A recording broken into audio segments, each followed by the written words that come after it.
Hello, everyone. Welcome to my channel. Happy New Year. It's 2021. My name is Cayman. You can also call me Gary. And today I'm joined by a guest who hasn't been here on this channel for a while, but it's very lovely to have him back. Enoch, hey, how's it going? Good, Gary. Happy New Year to you. Happy New Year to you I'm too. doing well. How are you? Yeah, very well, thanks as well. And so before we sort of begin, I just want to give a shout out to our mutual friend who has been doing some reviews on this channel with me. Her name's Hannah.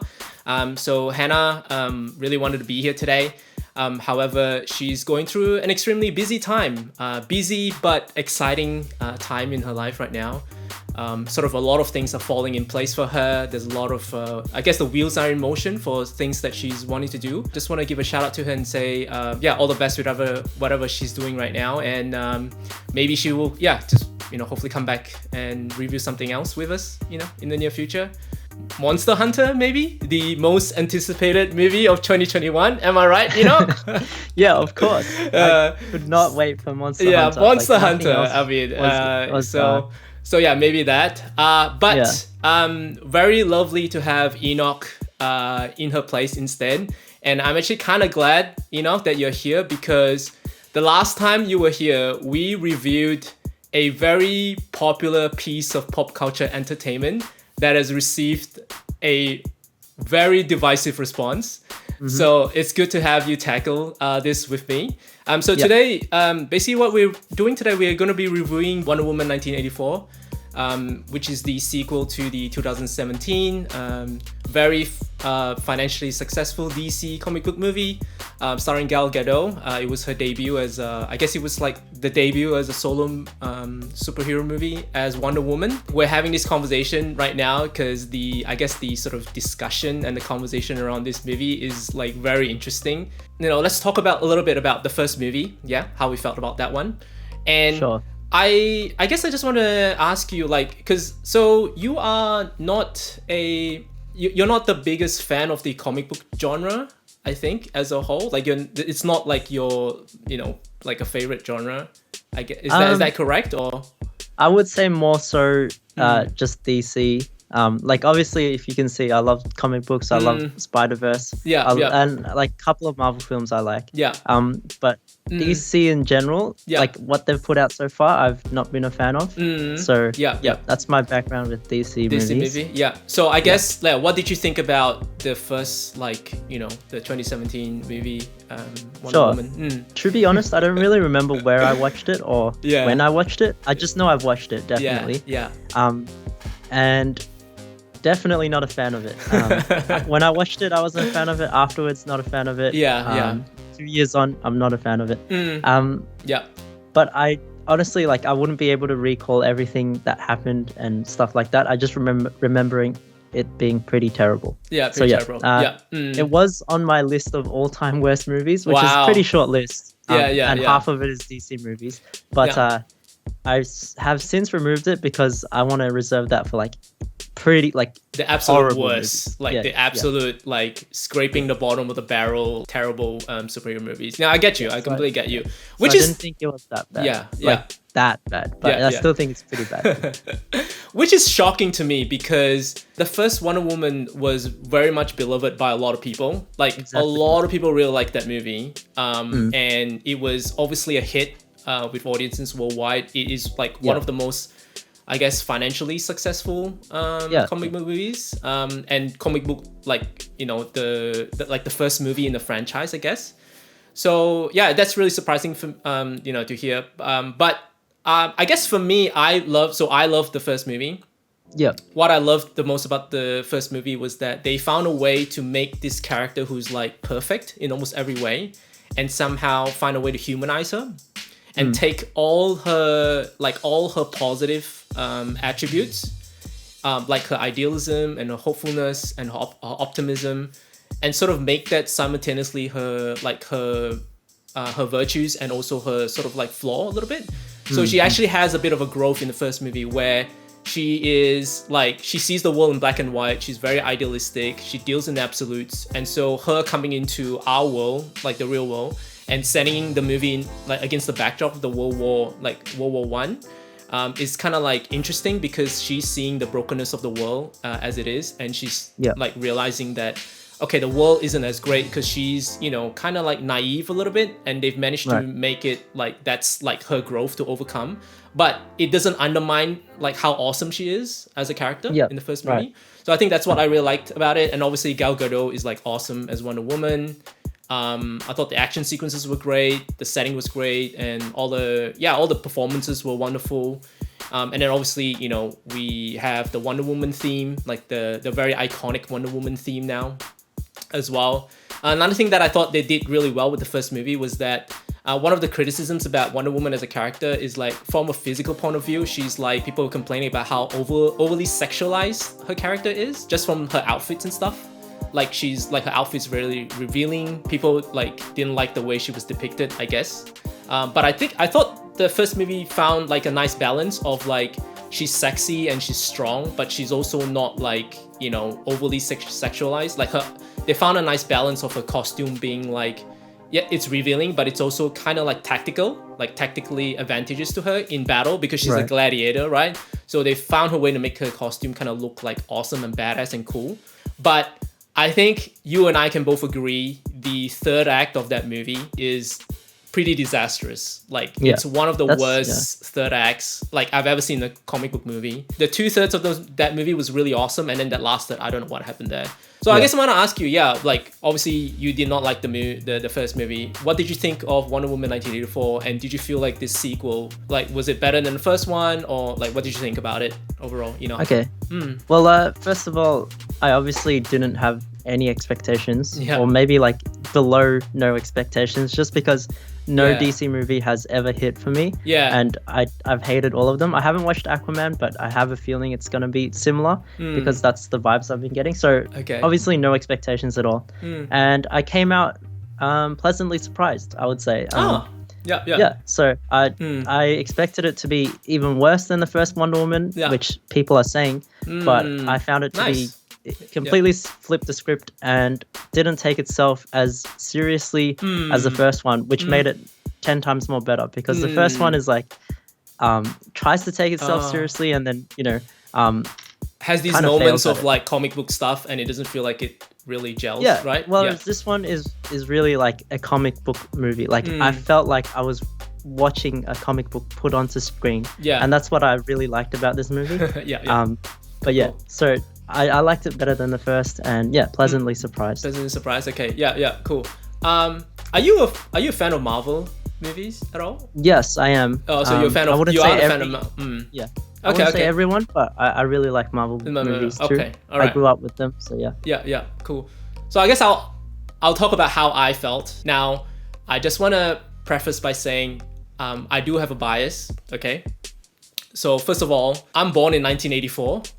So already the title of the movie with the year that I was born in, like, you know, like I was already like, okay, this is great. And then secondly, I'm actually a DC fanboy. So I love the DC movies, contrary to where you are.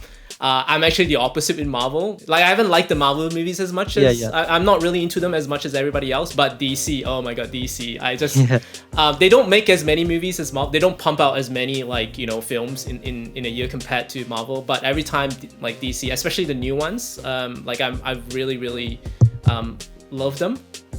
So I guess take what I'm about to say about Wonder Woman 1984 with like a grain of salt. It's really weird because I watched this movie, and my first watch of this, I had mixed feelings about it. At the time I was like, I felt like it wasn't as good as the first one. There were some things that like didn't work for me and stuff, and so I had like mixed feelings on it. But then after a few days, I just couldn't stop thinking about the movie. Like I just was like, I really latched onto what the message of the movie is, the feel, the direction that they were going for with the movie. And this movie messed me up big time, you know, is all I have to say. It's just, I haven't, since the first time I watched the movie, which was on the 22nd, okay, I was really fortunate to be able to, I was invited to an advanced screening. And since the 22nd of December, I haven't been able to watch anything else you know, like it's really weird because like I just wanted to watch Wonder Woman. Like I wanted to watch Wonder Woman 1984. I didn't want to watch the first movie again. Like I was just stuck in Wonder Woman, like, you know, in that mindset for like the last 2 weeks. Like every time I tried to watch another movie, it felt like I was cheating on this movie or something. Like it's just like a really weird, I don't know what's happened to me. After a long time sitting with this movie and thinking about what it was trying to do, the themes, the message, the joy that I got out of it, this is going to be really hyperbolic, you know? Okay. But I think I'm prepared to say this might be my favorite superhero movie since Christopher Nolan's The Dark Knight. Like, oh really? Like this is, yeah, I haven't had such an emotional, like, I guess reaction to a superhero movie in like such a long time. And I know that's like a crazy thing to say, but I just felt like, yeah, this movie was really like it just not only did I enjoyed it more than the first one, I just felt like it did a lot of things that I like to do, and I felt like it was fulfilling like the things that I wanted to see on the screen. For me, I think the biggest thing is that like I felt like it reminded me of those old Superman movies back in like the 70s and 80s, like with Christopher Reeve. Have you seen like the Christopher Reeve? I think I've seen one of them, and only very like scattered memories of it, but obviously like flying scenes and things like that I do remember. I can definitely see that when Wonder Woman is, you know, doing her thing. But I couldn't say I'd be able to recall one of them. No, of course, but obviously they're like a lot older. But I pretty much grew up with those movies. So, exactly, yeah. So this movie like pretty much reminded me of that feeling, that sort of like the bright colors, the sort of tone of it. Like it's a little bit cheesy. It's a little bit like it's just like a little over the top. But like in a fun way. You know, it is of that era, and I felt like the director, Patty Jenkins, I felt like she nailed that tone, okay, for the movie. I love the 80s recreation of the film. I love how, like, especially the mall sequence at the start of the movie. The mall sequence is like, I swear, for like the first 10 minutes, like, of that mall sequence, it felt like I was watching like an 80s movie. It didn't feel like I was watching a modern, like it felt like I was watching is like Back to the Future or something. That's how the cinematography, the costuming, the set design, just the recreation of the 80s feel was so authentic that I was completely, I found it completely immersive. Like I was completely lost in that. And then I thought that was really awesome. The Hans Zimmer score, oh my god. Like the Hans Zimmer score is so amazing. I thought it was so good. Yeah, definitely. One of my highlight scenes was when she was a kid doing the tournament. Yes, the opening. And the opening that had like really remarkable music. Like that was what made the scene 10 times better. Yeah, exactly. The music is just like just chef's kiss, you know, like and. Like I mentioned the Wonder Woman theme, like that was in Batman vs Superman and the first Wonder Woman movie, that like the iconic theme. How do you improve on that, right? How do you improve on an iconic theme like that? And Hans Zimmer made a new Wonder Woman theme that was even better than the first one. Can I just like maybe like play like a sample or something on here? Could. All right. Can you hear this? Yeah. Like just the build up of it, you know, like. Yeah. This is definitely my highlight track as well. All right. Here we go. Okay. Yeah. Oh yeah. I know what's coming. Like, oh my god, this is so good. Yeah. Like, how amazing is this? Yeah, it is. Like the it's just so rousing and stirring, and like this is better than the I think it's better than the Wonder Woman theme, but which is also in the score. Like we do hear bits of it there. So I thought can't say I remember it from the first movie. Oh, you don't remember? Well, it's the guitar one, like the ding ding ding, like that with the guitar and stuff. Right. And it's just like a really badass like theme. The Hans Zimmer score is phenomenal. I thought it was like, it's one of the best superhero scores, I think, that I've heard. I really like the way I really like Steve Trevor. Like I really like how they brought him back in the movie. I love the way they brought him back, but apparently there's obviously some controversy in regards to how they brought him back, and that's been like a sticking point for a lot of people. I guess we'll talk about it later. But I just love the sort of reverse like fish out of water thing with him, where in the first movie it was Wonder Woman was like, she was the fish out of water. She was being introduced to London, brought to London 1918s, and it was him introducing her to the world and showing her stuff, and a lot of the joy is just watching her as like this Amazonian god from a fantasy land, like coming to terms with what the learning what this world is like. And now it's been reversed, so Steve Trevor is like, he's in the 1980s, she's the one that's lived in this world longer than him, and she's being able to show her around. So I just love all that. I love their romance, I guess. It's very romantic. Like, I find their relationship and how that all builds and escalates and where their relationship goes, I just thought it was very romantic. And it's like, I feel like we haven't seen something this romantic in a while, and I kind of like enjoyed that. And then also I want to talk about, I guess, I really love the action in the movie. Like, I know a lot of people said there was like a lack of action in the film, which I guess I kind of agree with. It's not as much action as like your typical like superhero movie, but when the action was happening, it was really exciting.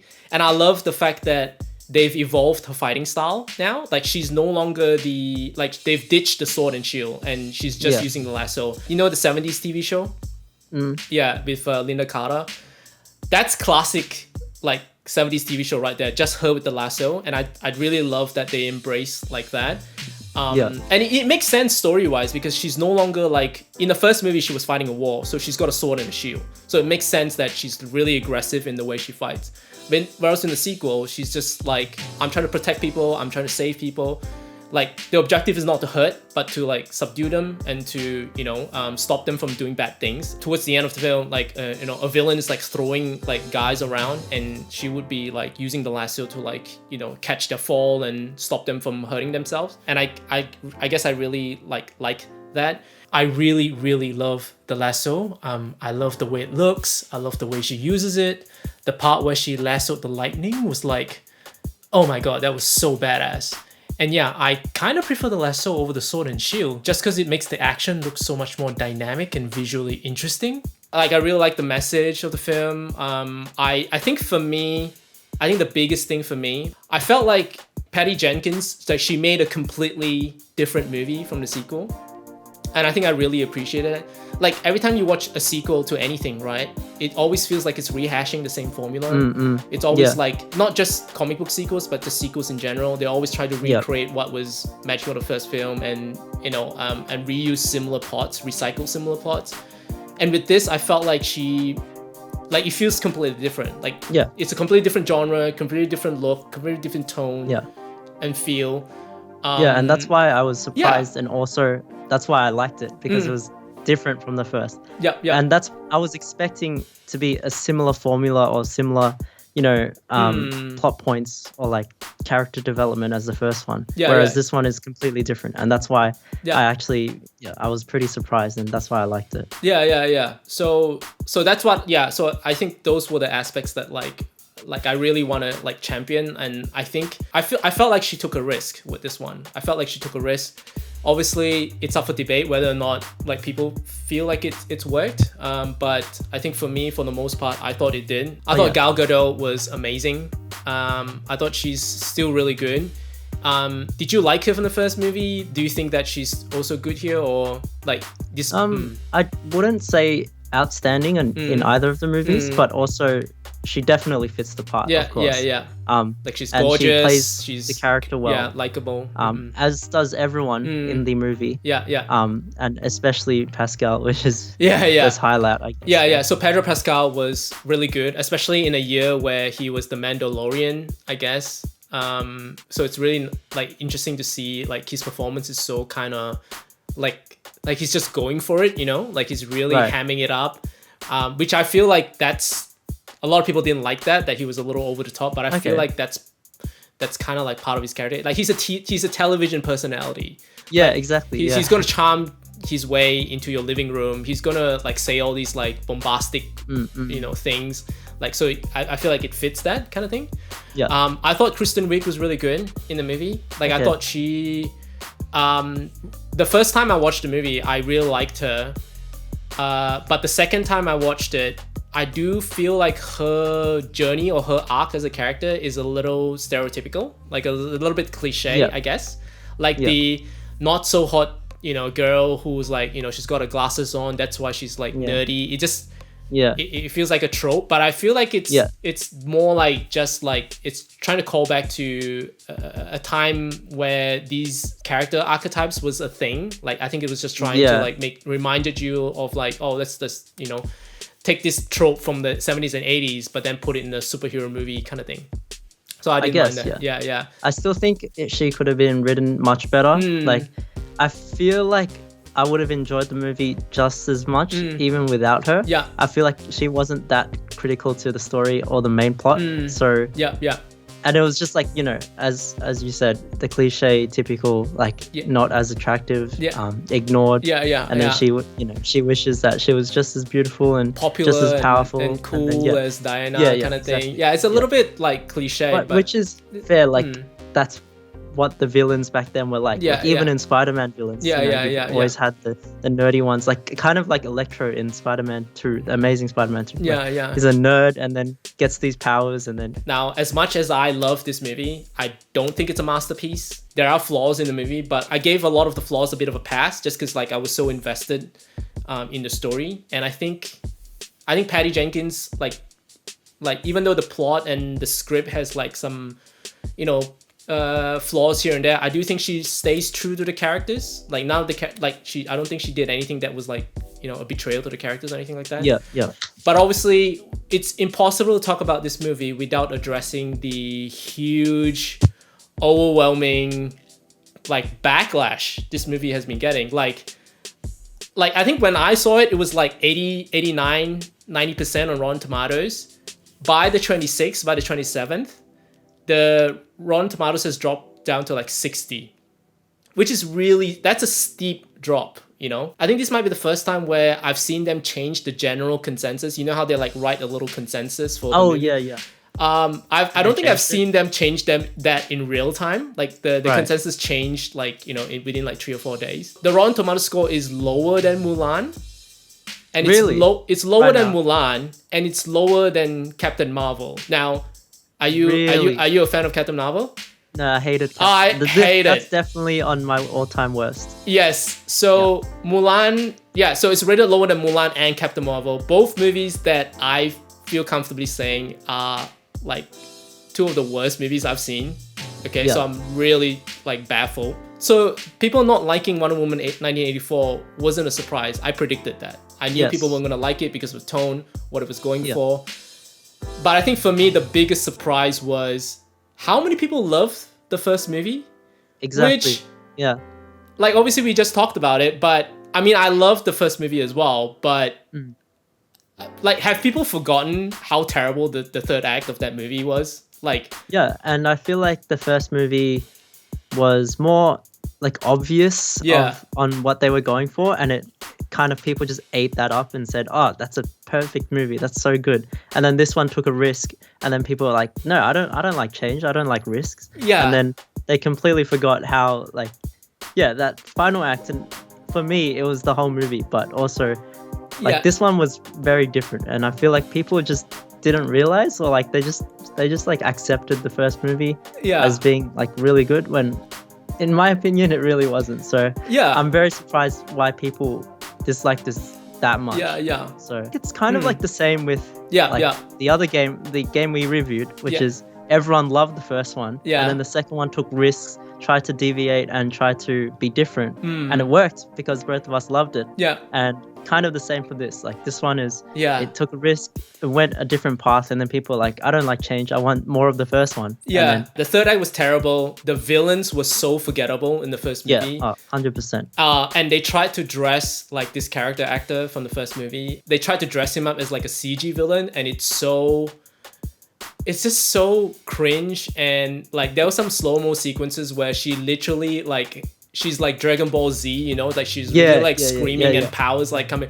It's just so like so bad. And even Patty Jenkins herself, like she's like talked about it in interviews. Like she said that was a studio mandated like ending. Like it wasn't her. Like it felt very formulaic and generic and not creative at all. And that's what I really disliked about it. Yeah. And it just felt like it just feels like every other superhero movie, like Batman versus Superman, Man of Steel, where it's like two like, you know, CG, like it's a CG like, you know, a brawl fest where it's like two characters just fighting and beating each other. It's just like, so we've seen that already. Like it's just so and like for me it's like a cheap emotional core in the first one. It's like it doesn't deserve it, but people still kind of accept it, saying you know, it was so emotional, it was good messages and things like that, but it's very surface level and not very like compared to this one especially, where you can actually think about it and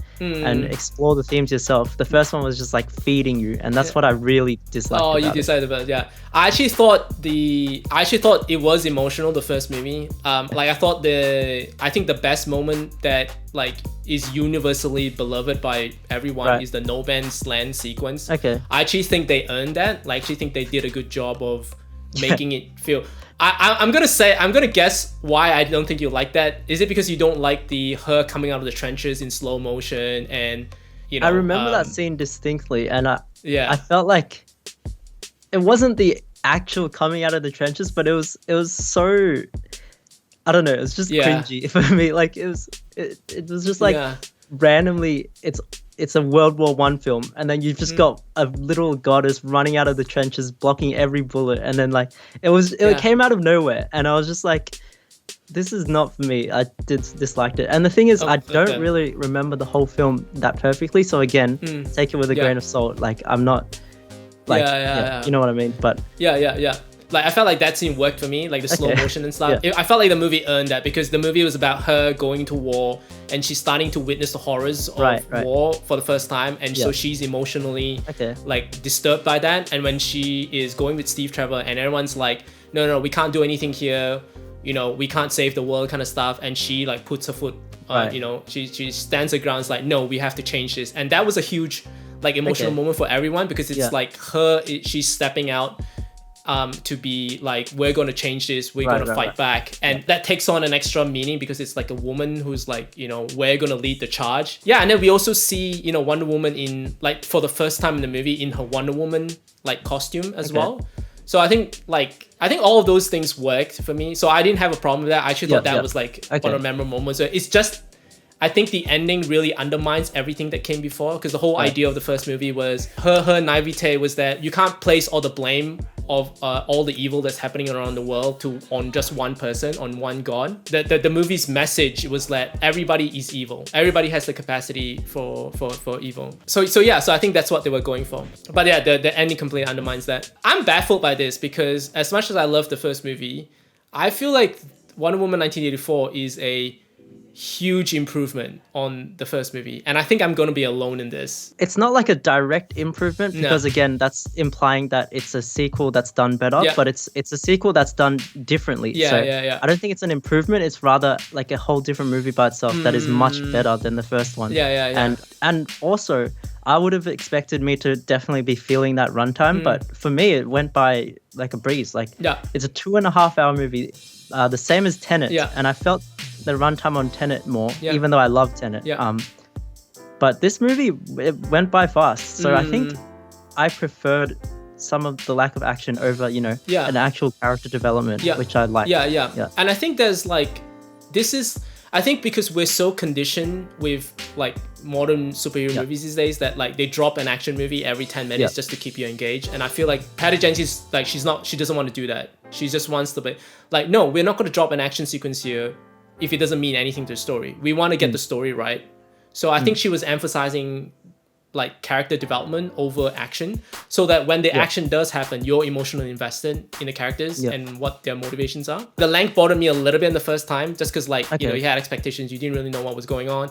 But then I think watching it the second time, it just pretty much flew by for me, because I was like, I really enjoyed it for that. So yeah, let's talk about spoilers now. I guess I just want to talk about the two moments I guess the opening, the Amazonian I don't know, what do you call it, Ninja Warrior tournament kind of thing. Yeah, which I thought was kind of like awesome. And then it kind of like cool. Lays out the message of the movie, I guess, in a way. The reason I liked the movie so much was that it was an enjoyable time, and unlike you, I didn't really reflect on it too much afterwards. Yeah.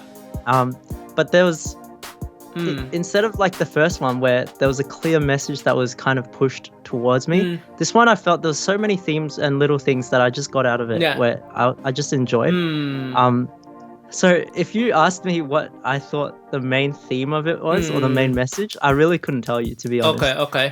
There was just so many things that kind of built up and contributed to me liking the movie. Yeah. Okay. Because the first scene was really important, right? Like going back to Themyscira and stuff. A lot of people said this part of the movie was unnecessary. I disagree because I think it's really important to start the movie. Well, I feel like they started the movie there to remind you of her roots. Like she was an Amazonian, and this is where she used to to be, and I think that was really important. And also we have this like I feel like it's a pretty common scene in like action movies where you have like a chase or you have a chase or like some sort of competition going on, and then one of the characters fails one of the obstacle challenges or something, and then they have to like think on their feet to be like, oh, how am I going to get back into the race, and how am I going to put myself back in the lead kind of thing. And we have a very similar scene where like she falls off her horse. And she's like, okay, she has to think quick. She has to improvise. But then her improvising, which is normally a moment that we are rooting for because it's our character doing something smart, right? But I guess this movie kind of subverts that and it's basically makes that like the theme of the movie. So the theme of the movie is that like, don't take shortcuts. Yeah. Like do your run, do your walk. Don't skip the steps. One day you will get your victory. Yeah. And I just felt like that's a very refreshingly old school message. This idea of like, don't take shortcuts, do your time, do your work, and one day you will get there in time. Don't take the shortcut because it might get you there, but you might not have the qualities or the attributes to be worthy of that victory, I guess. And I just thought that was like, it's just kind of like, wow, that's like a really old-fashioned message, especially in this day and age where everyone's like, don't go like take shortcuts. Let's get to the front of the line as fast as we can. Let's not think about everyone else but ourselves. Work smart, don't work hard kind of thing. And I guess I just kind of like that, and that sort of builds to the overall theme of the movie because she basically lied her, like she's cheating essentially. Yeah. Which, I don't know. I just appreciated that. Okay, the thing that we always thought was like, oh, character improvising was a good thing. This movie is saying like that's bad because everybody's doing the race according to the rules. You're not obeying the rules. You know what I mean? I can see how it added to the emotional like final with Steve. Like you have like there's no shortcuts. You can't have this because it's kind of like going down that slide. Having Steve is like the same as going down that slide. It's like you've cheated the system. This is not how it's. So I can see those parallels. Like I really like Chris Pine. Chris Pine's always good in anything. Like him and Gal Gadot have like really good chemistry with each other. Obviously, now that we're talking about Steve Trevor, we have to address like the way they bring him back, right? The conceit of the movie is the central MacGuffin of the movie is that they have a dream stone, this stone that brings wishes back, okay? And everybody like Kristen Wiig, she makes a wish to become like Diana. You've got Pedro Pascal wishing that he could be the stone so that he can grant more wishes, and inadvertently Diana wishes for Steve Trevor to come back. And the way he comes back, which I love, the way he comes back has been controversial. Now, are you familiar with the controversy? Are you familiar with what people are complaining about in regards to not really, but I can say what my thoughts were on that whole moment before we say that, because I actually have no idea what the controversy is. Okay, cool. No problems, So I was just confused. Like, so you've had this random guy like calling after her, and then he turns into Chris Pine mid-spin, mid-camera shot. But I guess somewhere up before that she wishes in her mind or something, or she looks at the stone saying she wished Steve was back, because I genuinely missed it. Okay. And then when that happened, I was so confused. I was like, how did he just turn from that guy into Chris Pine? Yeah. But I kind of just forgot and accepted that. Yeah. Which normally in other movies, I'd be like, that's a major plot where I'd be super annoyed at it. Yeah. But the movie kind of made me forget about it, which credits due. Yeah. Because like, I don't know how it did that, but we see her in the movie. She holds the Dreamstone, but she doesn't actually say it. She's like thinking about it. So internally, she was wishing for it. But at the time, that's what I thought as well. Yeah, at the time, we don't know what happened. So we can just sort of put two and two together. Yeah. And then the way, like, so Steve Trevor's brought back in this other guy's body, right? But it's actually, so she's the only one who's seeing this guy as Steve Trevor. Whereas everybody is seeing this guy as the other guy whose body Steve Trevor took over. And they show it explicitly in this scene where he looks at the mirror and he sees the other guy. Do you remember that moment? Yes. Yeah. So it's basically Dinah seeing this guy as Chris, okay? But everybody else sees this guy as this guy. So that's how I think the movie establishes the way it works. The controversy that everybody seems to be talking about right now, and it is, I think to some parts, I do agree, is that she had sex with this with Steve Trevor, random guy. But it's the body of a random guy. Yeah. And so everyone's like, well, I guess she doesn't have consent, I guess, because the guy didn't give his consent. So they're saying she raped him, I guess, in a way. So she basically, like, this guy is not in control of himself. Yeah, obviously his body's been taken over by Steve. So she's just had sex with a guy. Yeah, I did not think about that at all. Yeah, not at the first watch as well. Yeah. I'll have to think about it, but I think that's. Yeah. It shouldn't be a point of. I guess, I don't know. It's really hard to talk about, right? Because it's like... Exactly, yeah. I can kind of see where they're coming from. Right. For me... But it's also like a kid's movie. Well, not a kid's, but like a superhero movie. It is aimed towards kids, I would feel. Yeah. But it's also like not intent. Like, I'm sure Patty Jenkins isn't like, let's make her rape this guy because... Yeah. You know what I mean? Yeah. Do you know what I mean? Yeah. But in some ways, I kind of agree as well. Like, for me, I think what they could have done to like fix that a little bit was that they like maybe have a scene where she addresses the fact that she did that they made a mistake. Like, they realized that, oh, I just slept with this guy without realizing that, like, have that realization. Because they do show you that when she sees Steve, she's so delighted, she's so happy. Like, I feel like it's easy for her to have missed that. Like, she would have just completely missed that, okay, Steve just came back in the body. She was just happy to have him back, And so, like... Well, yeah. Do you know what I mean? I guess in her eyes, that guy is literally... Like Steve, like, for she her. doesn't... Yeah. She doesn't see that guy as another guy. Yeah. Like, I guess my question to all the people complaining, like, is that, like, do you feel like you would have done the same thing by accident? Would you have made the same mistake if this was you and the person that you love came back? Is everybody really on their high horse saying that I wouldn't have done it, kind of thing? Like, you would be caught up in the moment, I feel. And my only I guess complaint is that I felt like they should have addressed that, like, maybe it's like say specifically. Right. But if you squint hard enough, which is what I did. Like, if you squint hard enough, if you look into it hard enough, I feel like there's a moment where she does realize that that's what happened. Because they show you the morning after, and Chris Pine, Steve Trevor is like, oh, let's just stay in bed, let's not go anywhere, right? And then she's okay, yeah, that's fine. But then she like changes her mind. She's like, but I need to go and find out why the stone brought back my boyfriend. And she makes like this little face, that's like like a really like big frown, where she's like, oh, like a I think I just did something really naughty last night, like, kind of thing, I think people are like looking a bit too far into it. I'm sure that was never the director's intention or like anything to be discussed. Like, I guess you have to discuss it because that is what happened.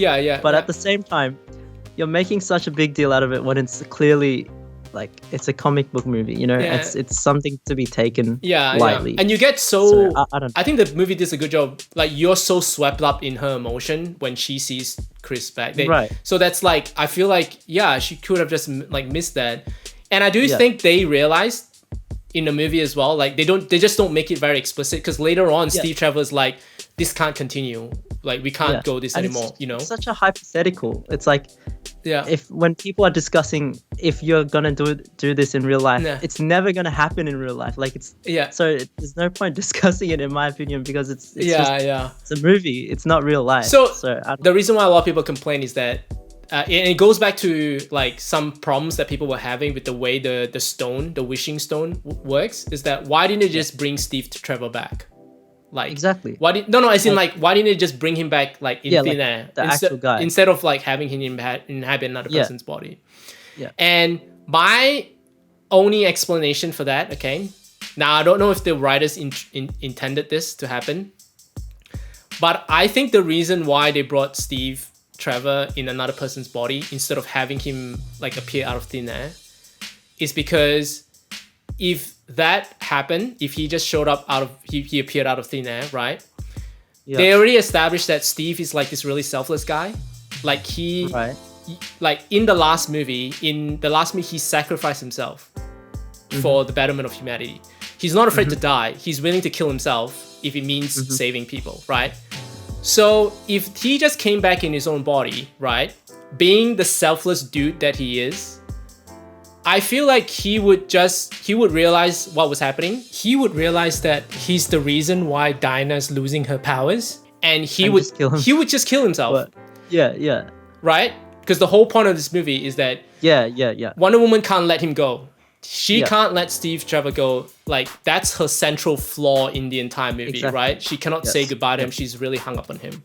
So if he had just killed himself, I think that would have undermined the ending of the movie when she says goodbye to him. Because the whole point of that is that she needed to be the one to renounce the wish, right? Like, that's the power needs to be like her decision, not him. Yeah. So putting him in the body of another person, that's an interesting idea, because then he can't kill himself because it's not his body. Yeah. So only Diana can make that decision for him. Do you know what I mean? Yeah. I think you're right in that. Yeah.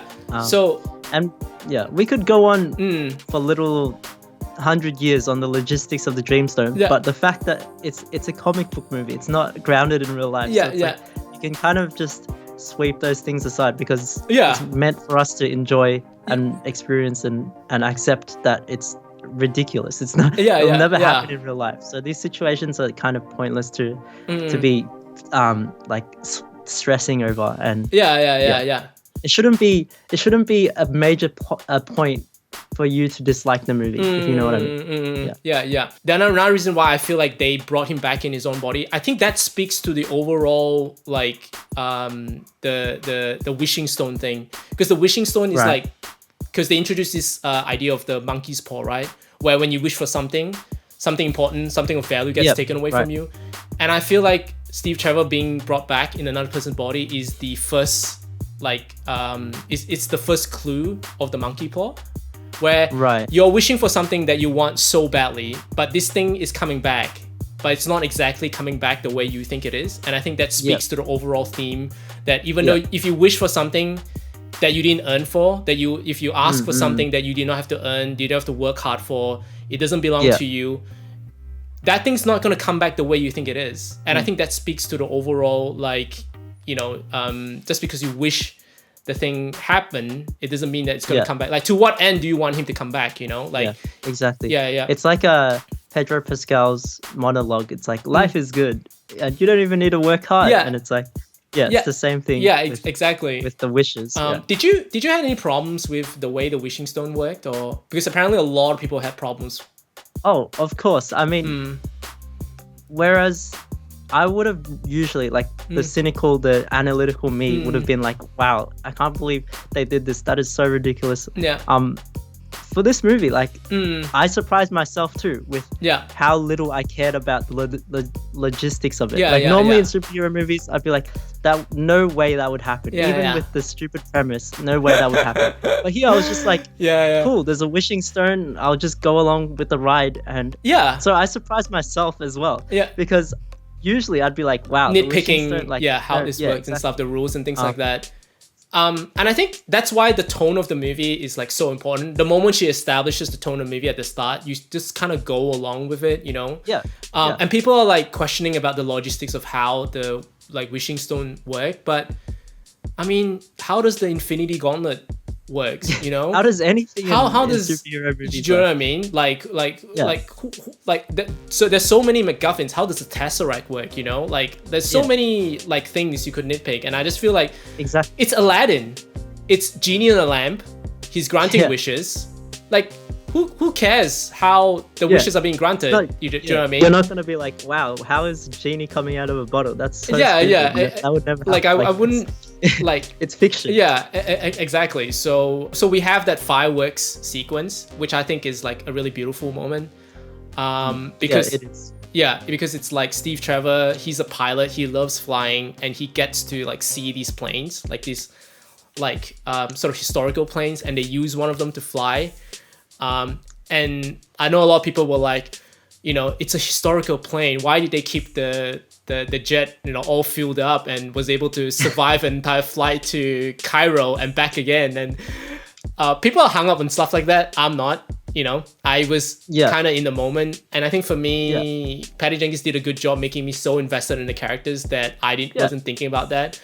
Exactly. Do you know what I mean? Or the fact that I'm usually the one that would be like, wow, how does the fuel go into the engine? Like, how is there already fuel in there? How did they? Stuff like that. Like, how does Steve from 1918 still pilot a flight 70 years later? It's very different. Things like that. But credits due where credits due. Patty Jenkins made me forget all that and actually just accept the story, live in the moment, and watch it as it is. Exactly. Like, you just kind of go along with it. You don't really question. I mean, if you really want to defend it, like, you know, they probably kept the jet fuel because they do tours and like historical demonstrations and displays of, you know. And it's like, there's no point arguing all that. Whereas in the first one of my, like, the flaws was that you couldn't just accept it because the film doesn't let you, like, it doesn't do a good enough job for me to be like not questioning those things. Or maybe because I've changed as a moviegoer that, you know, I've accepted some of these things and stopped nitpicking. But I still think if I go back and watch the first one, I'll still have a lot of these problems. Whereas the second one is diminished all these problems by having a strong movie. Exactly. So I love the fireworks sequence because it's like really romantic. Now, obviously, she introduces the power of invisibility. That obviously raises some questions as well, because it's like, well, if you were able to do this before, then why haven't we seen her do this kind of thing? But, you know, they have a line in the movie where she's like, oh, I've only done this once in 50 years, so you can safely assume like she's not very good at it. Now it just happens to be she was able to do it while they were flying, while they were in the middle of a very I mean, that was one of the things. I did stop for a moment and be like, she literally touched the plane and it just went invisible. I'm like, okay, maybe that's a bit ridiculous, but again, I didn't dwell on it too much, whereas usually I would. But it's like so romantic, it's so beautiful, and the shots were amazing. It's like the character moment for the both of them, you know. So I guess we can talk about like saying goodbye to Steve Trevor. Like, I thought that was a really powerful moment for me. Like, I think I wasn't like crying, but I was like, I was getting teary-eyed because I was like, it was really emotional, you know, the way she says goodbye to like Steve Trevor, and Steve Trevor's like, you know, I had a good life and, you know, you made it all the better, and she's like, I just want, you know, to be with you, and she's like, you know, it's not right, you know, you gotta let me go, because her powers, she's losing her powers, right? That's like the monkey paw as well, like she's losing her powers because of it, and she has to like make that sacrifice. And it was just really, I don't know. And then the things that she was saying, like she was like, I will never love again. I was like, oh my God, Gal Gadot.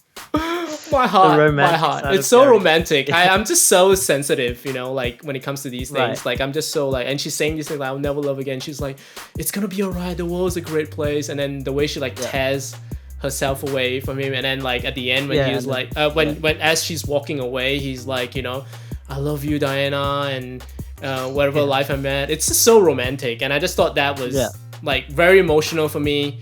And the way she's like running and, you know, like jumping into the sky, and then she starts flying. Which I thought was a great moment. What did you think? I didn't dislike it, but the thing is, it looked very fake. for that. Oh, really? That scene especially, for some reason. I feel like I could imagine that green screen behind her, and she's just lying on the ground doing this, like how they did it in the early Superman movies. So I guess it is like a throwback to it, but it was pretty funny. Like and especially, I have to admit, like it didn't affect me as emotionally like those scenes. But usually I would be like, I don't believe this romance at all. Whereas this one, I'm like, you know, I understand where she's coming from. So, exactly. And then she goes flying, which is like cool. Like, and it's great because when they were in the fireworks sequence, when they were in the jet together, like she was, I completely missed this the first time. Where she was talking about like, I would never understand flying, and then he's like, no, you just move with the wind and all that kind of stuff. And then it comes back when she's actually flying. So it's like she's embracing the joy of flight because this was actually Steve's thing, you know? There is a line where Steve is like, I think she asked him, why you like flying so much? I don't think it's in that scene with him, but he just says, he explains why he likes flying, and then he kind of, in that scene, it mirrors exactly what aspects of like what he described was what Diana was doing when she was in the air. And it's not spelled out to you, you know? Exactly. I appreciated that. He said that he's up there, like his spirit's up there because he died in the sky in the first movie, and now he's with him in the sky. Yes, I know. Like he's flying with him. Oh so my I guess god, it's like it's cool. I like that connection. Yeah, exactly. It's like she's joined with him in the skies now. That's how she feels him now. Like how he's gone on the earth, but he's still with her in the sky while she flies. How is people hating on this movie? Like, what? I don't get it. It's so beautiful. And a lot of people were saying like this movie is missing the no man's land sequence from the first film, which is really emotional. Like this is it, guys. Diana flying is that moment. Like it's so emotional. The Hans Zimmer score is like soaring. The way she's flying and she's like really like Gal Gadot's performance, the way she's like really like embracing that flight and letting herself free. Like it's so great. I don't understand the people that are hating on this movie. Like I feel like it's much more personal as well with her relationship with Steve. Whereas my qualms with that No Man's Land is like she's just like I guess that's the point of the first film, that she's like so disconnected from the earth because she's a god and she's learning to be more connected to it. But that came out of like, it wasn't that personal, and it was kind of just again, it was just cringy for me. It didn't work. But this time it's like very personal and it works. It's like it's so great. And then I guess so I really like the flying sequence. I mean, it didn't feel like it was green screeny to me when I was watching it. I thought it was pretty well done, but it does feel like it's trying to capture the Christopher Reeve like flying sequences. Right, exactly. Yeah. Another thing that people were like complaining about. Did you have this problem? I want to ask you, like where people were saying that like it seems ridiculous that she hasn't moved on from Steve all this time. Like this, was that ridiculous for you, or did you feel it wasn't? But that's the whole premise of the movie is that she has to let him go. And she, I think you made a good point. I think in one of your reviews, like she doesn't love like a human. She loves like a god. She's immortal. So like her perspective on time, and she's only loved once. And so it's like she holds on to that forever. She's immortal. So I agree with that. Exactly. And a lot of people were like, oh, why you're like a supermodel, you're gorgeous. Why haven't you moved on from? Well, I don't think she's not moved on. She just hasn't. She's still in love with Steve, but I don't think she hasn't. Like she's moved on in other areas of her life, right? Like she's still being Wonder Woman. She's still helping people, like, and she's still being the best at what she's doing. That's not moving on. I feel like you can. I feel like you can still long and be missing the guy that you love, who meant so much to you, and decide to still be single. Like maybe she just decided, I don't want to be in a relationship because there will never be a guy who's as good as Steve Trevor. Do you know what I mean? Or like I'm just gonna like love him in my heart, but I'm not gonna find another person. I think that's okay. I guess so. Yeah. Do you know what I mean? It shows at the start when it introduces her that 90 years she hasn't connected with one person, guy or girl. She's just been Wonder Woman. She's just been doing her job. And so I think Steve's just always like, there's no concept of time for her because she's a god. It's like, it's different. She doesn't age. So like a god. That people are trying to view it from the perspective of like a human loving another human when it's not. Like it's Gal Gadot is a god, you know, like she's that's why she's different. Do you want to talk about the third act? Yeah. Now, was the third act problematic for you? The whole Maxwell, like the broadcast of the TV and trying to reach out to people, granting their wishes. Right, was that a problem for you? Definitely not as horrible as the third act of the last film. Yeah. It's just that my like nitpicking mind came back because of how stupid some of the stuff in the third act happened. Kind of like when the Egyptian oil crude oil guy was like, I renounce my wish, and like literally half the country just falls back down like nothing happened. And I'm like, okay, that's a bit ridiculous. And like how she talks into the camera to the entire world, and like everyone who's watching TV that made a wish is still watching the TV, like listening to her whole speech. Like that's when my mind comes back in and be like, yeah, that's a little far-fetched. But in terms of like the third act compared to the last one, it's miles ahead. Miles ahead. So I just want to say I love the third act of this movie. I love it, and I guess I don't think it's well executed, or I feel like there were things about it. Like, first of all, it's really over the top. Like Maxwell is like screaming. He's like, more, I want more. Don't you want? Like he's really screaming and stuff. And I actually enjoyed that. Yeah, I actually really like that, because I feel like that's, for a guy who's greedy and wants more, like that's how you would act. You'd be so over the top, like you just be like, give me everything in the world kind of thing, you know? So I felt like that was a little bit like cartoonish, but I don't know, I just like the fact that this movie doesn't end like every other comic book movie ends, where it's like the superhero is fighting the bad guy and it's just like a CG fight fest, you know? Like I like the fact that it ends with her trying to convince the bad guy to not do the things he's doing. Like she's trying to convince him remind him of his goodness, and she's using her compassion and her kindness to reach out to other people. And I think I just really love that, because it feels like that's in line with her character. Like, say what you will about the execution, I still feel like it's all part of her character. Like she's not, I guess, she's not killing people, you know? She's trying to convince people to aspire to be their better selves. And I think that, like, especially in this year that we've, like, 2020, the year that we've had, the amount of negativity and craziness that's been happening, I just feel like that is such a positive, optimistic message that we are so needing right now, you know?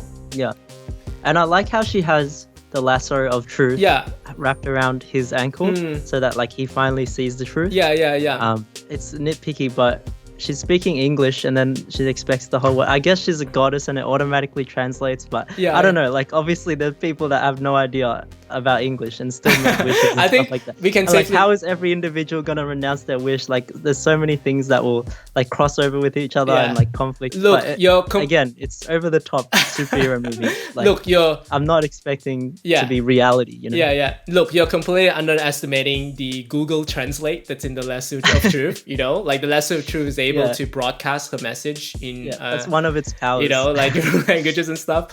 But I don't know, some people had problems with the fact that she looked at the camera, so it's almost like she's staring at the audience and she's telling the audience the message of the movie. I feel like when you're trying to get a message across, like when you try to tell people not to be like selfish and not to wish for selfish wishes that only serve yourself and other people, I feel like you kind of have to make it that direct sometimes.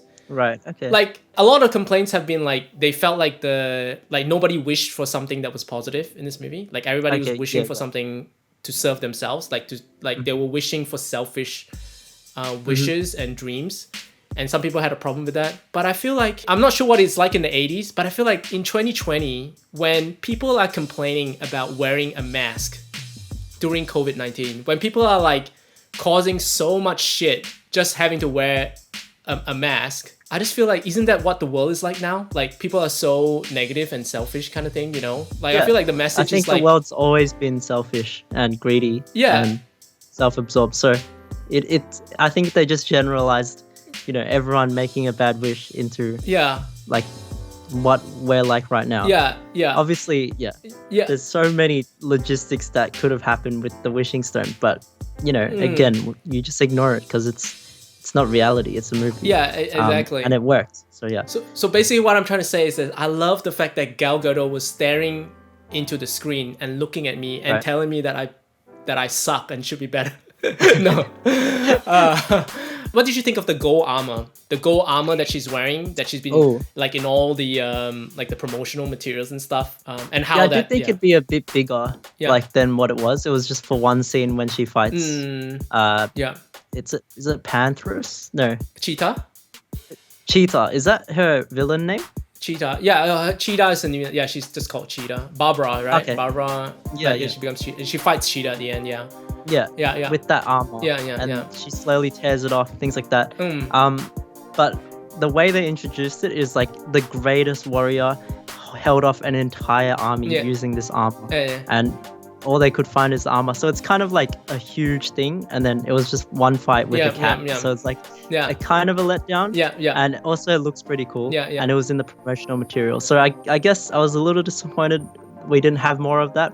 But as in like it wasn't like a deal breaker. It felt like the backstory for that gold armor was like, oh wow, it's really cool, and you felt like she was going to be using this armor for like a really crazy action sequence. Like we're going to see her take down like lots of people, and we're going to see it used in amazing ways. But then all we got was that she was just fighting the cheetah with it, you know, like, so she stored it in her room, and it kind of it did a really slow zoom in on like, it was like this glorious armor, like this big, when Steve asked about it, and then she revealed it. It was awesome, and then it lasted like 2 minutes. So my defense for that is that it's a subversion. It's another subversion, right? Okay. That won't be immediately apparent on the first watch. So whenever you have these movies where a superhero upgrades their armor, they usually use it for badass things, right? Remember when like Tony Stark has like the berserker, whatever, Iron Man berserker armor, he wears it. We see him do cool shit with it, right? Or when we see Batman in Batman vs Superman, when he makes like the bat, like the knight armor or whatever, the Superman killer armor or whatever, and we see him put the armor on, like it's to do badass shit, right?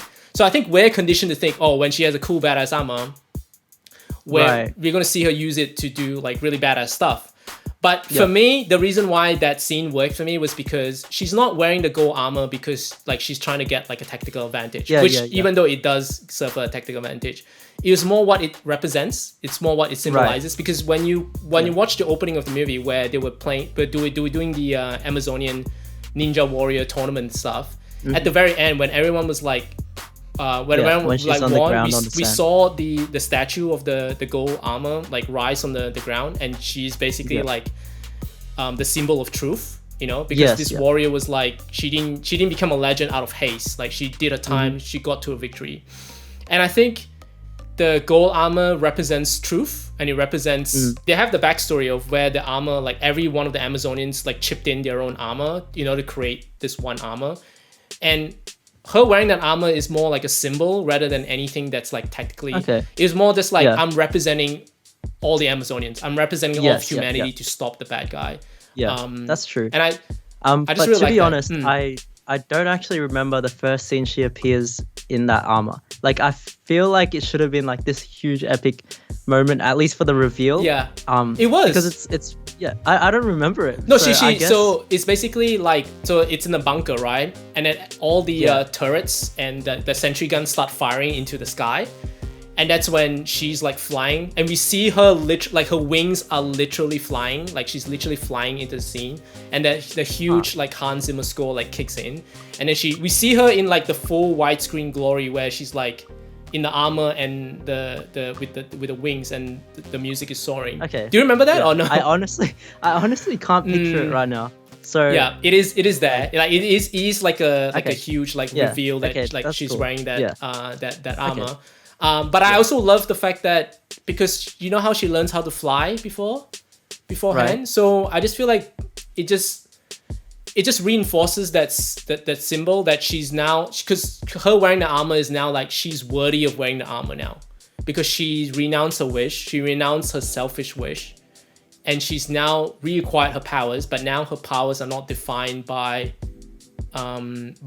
Steve anymore. She's come into her own, and so I feel like her wearing that armor is her like, I'm worthy of wearing the armor now. Like I can finally put on this armor without shame.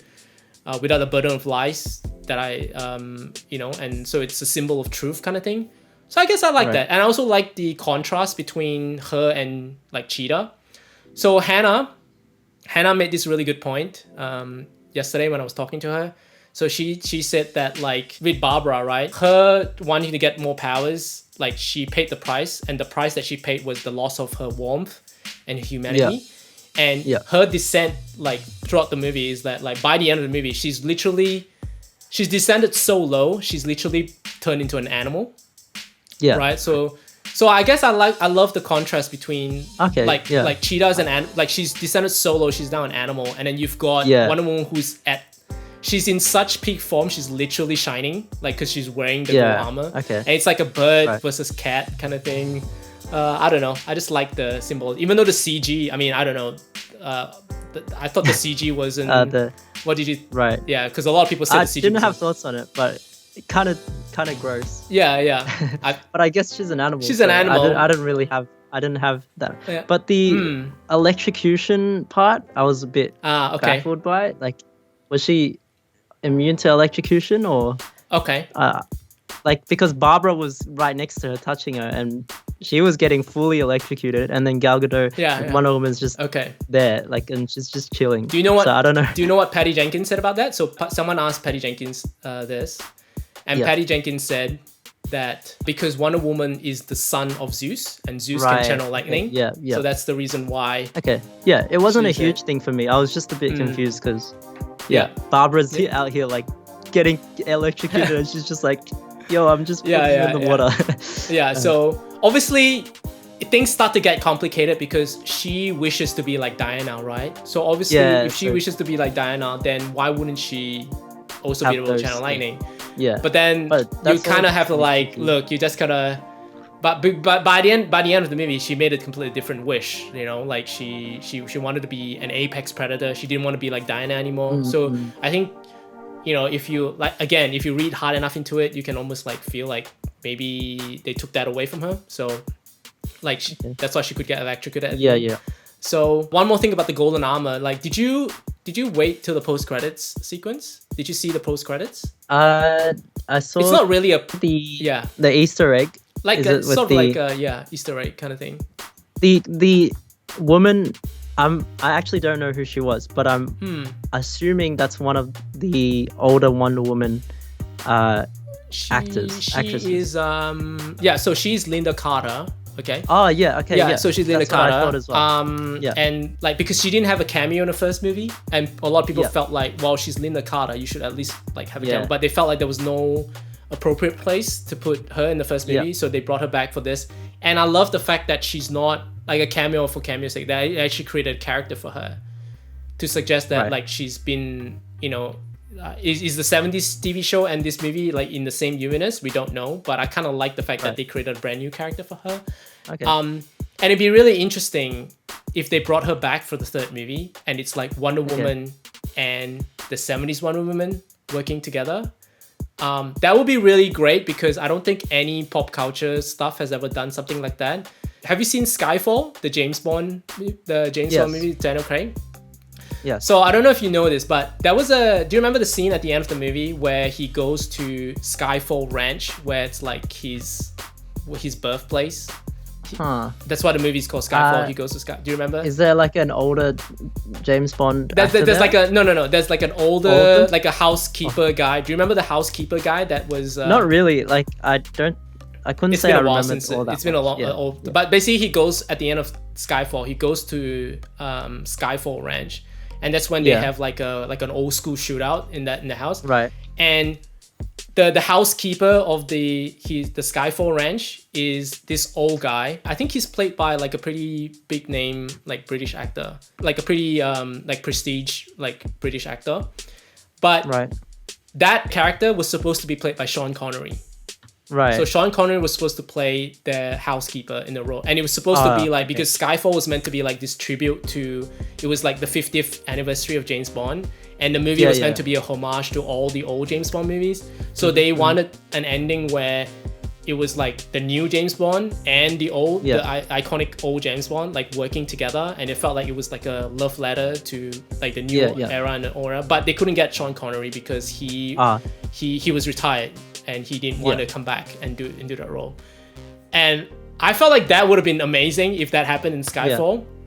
So the reason why I brought it up is because if we had like Wonder Woman 3 and then we have Gal Gadot and Linda Carter together, I think that would be awesome. So I just saw that as a cameo. I didn't think that would be a setup for I could be wrong. Like I would be delighted if I'm wrong, because that'd be pretty cool. I just read into that as just a cameo.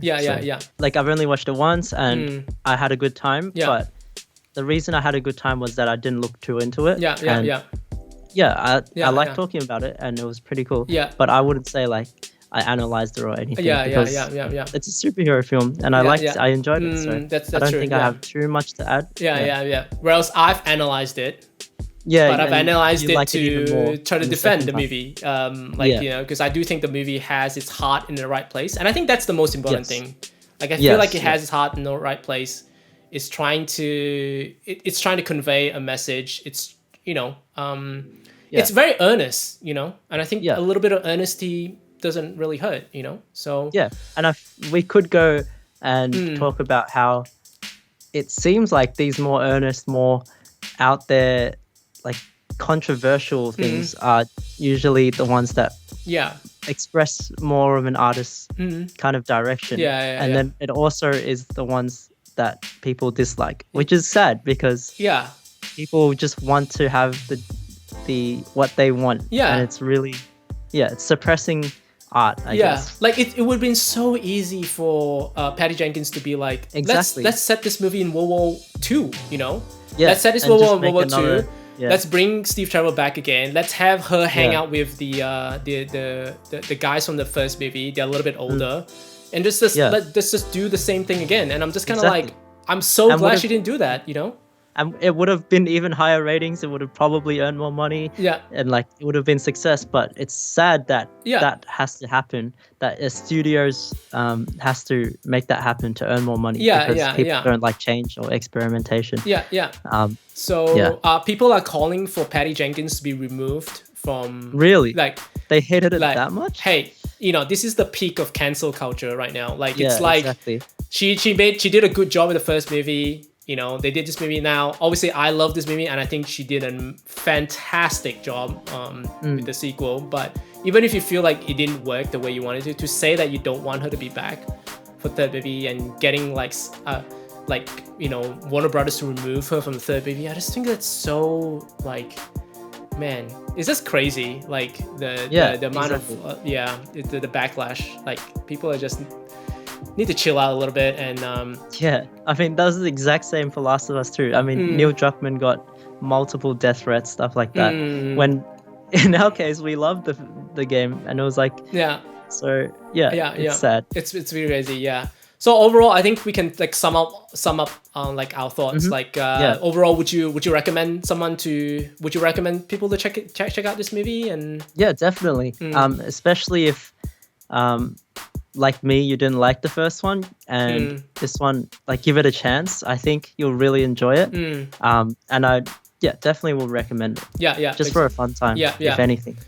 And obviously it goes without saying, I recommend people watch this movie as well. A lot of people in America, this movie was released on streaming on HBO Max in America, because a lot of COVID-19 restrictions is still in place in America, so it's hard to get to a movie theater. So I completely understand if they watch it on HBO Max. But I do think this is a movie that is best experienced on 100%, on a big screen. 100%. I think that really. Sorry, go on. Those scenes that stood out to me, like the Ninja Warrior one. No way you could experience that on your computer screen.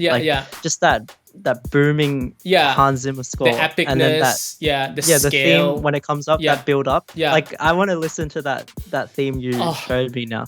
Because it's so I wouldn't experience that without a theater. So please, if you it goes for saying most movies. a theater is where you really feel what the director is going for. Yeah. Unless they specifically shot it for like a home viewing, which is very rare. Yeah. A theater is always the best place to experience the movie. Yeah. I agree as well. Like I feel like the music, I've been listening to the score for the last 2 weeks now. Like every day I just love and eat and breathe that's the Hans Zimmer score. It's so amazing. On the big screen especially. And that's kind of like the irony, right, for American audiences, where we have this movie that I feel very strongly should be experienced on a big screen, but unfortunately is coming out, on streaming. And then on the other side, we have Tenet, which is supposed to be the movie that's supposed to save movie theaters, but watching in a movie theater is difficult because you won't be able to, the sound is so... That's true. Do you know what I mean? I still would say that film has to be experienced of course. in a theater through. I agree, but because of the sound as well. Yeah, obviously. Like it's a paradox because the sound doesn't work if you just watch it at home on headphones or on your home speakers. Yeah. But at the same time, the sound doesn't work in a theater. Like the dialogue doesn't work because you can't really. Yeah. But the thing is, for Tenet, they even say like, don't think about it, just feel it. And the second time when I watched it, because now I know what the plot is about. Anyway, this is turning into Tenet movie, but I'm saying, feeling the movie on that second time in the theater is amazing. I would not have felt the same thing in a home theater or a home screen. Exactly. Computer screen. And would you say the same sentiment applies to Wonder Woman, where don't think about it too much, just feel it? I feel like that works as well. I've changed my mindset on these stupid, films that I don't like. Like maybe I'd like some of the earlier DC films that I disliked, like Justice League, Suicide Squad, Wonder Woman, because back then I was just like, oh, this is stupid. But yeah, especially for these, just enjoy the show, enjoy the ride. Just like try to put yourself in the actors and the directors' shoes and see what they're going for. Yeah. And before you criticize it, think about like, this isn't a film where you're like taking it this seriously that, So for me, I removed all those expectations and removed that negative mindset and lo and behold, I liked it. So, yeah. I definitely think you should check out Aquaman. Like if you haven't seen that before, it is like I really, really love Aquaman for what it's going for. It's kind of dumb, silly, but in like the best possible way. Like it just goes for it, and I kind of like that there's the spirit of that. But yeah, no, I agree with you. I feel like with Wonder Woman as well. Definitely highly recommend people watch it. Obviously, hyperbolically, like I love this movie a lot, and I think it's the best one I've seen since Christopher Nolan's The Dark Knight, which is obviously a huge praise that I'm languishing at this movie, but I really feel that way. I really feel like everything about it is great. And I think for a lot of people, like just to let a lot of people know that the shopping mall sequence, that's like a litmus test for whether or not you feel like the movie's gonna work for you. Like I feel like the shopping mall encapsulates the tone so well that like that scene's obviously going to tell you like how well like you're going to appreciate what it's going for, because that shopping mall sequence is so like as soon as the robbery was happening and everyone was like running around and like everyone's like really like just like screaming at the top of their voice and just like going crazy. And even the robbers themselves, like when one of the robbers like starts picking up a kid and dangling over the balcony, and even the robbers themselves are like, no, don't do it kind of thing.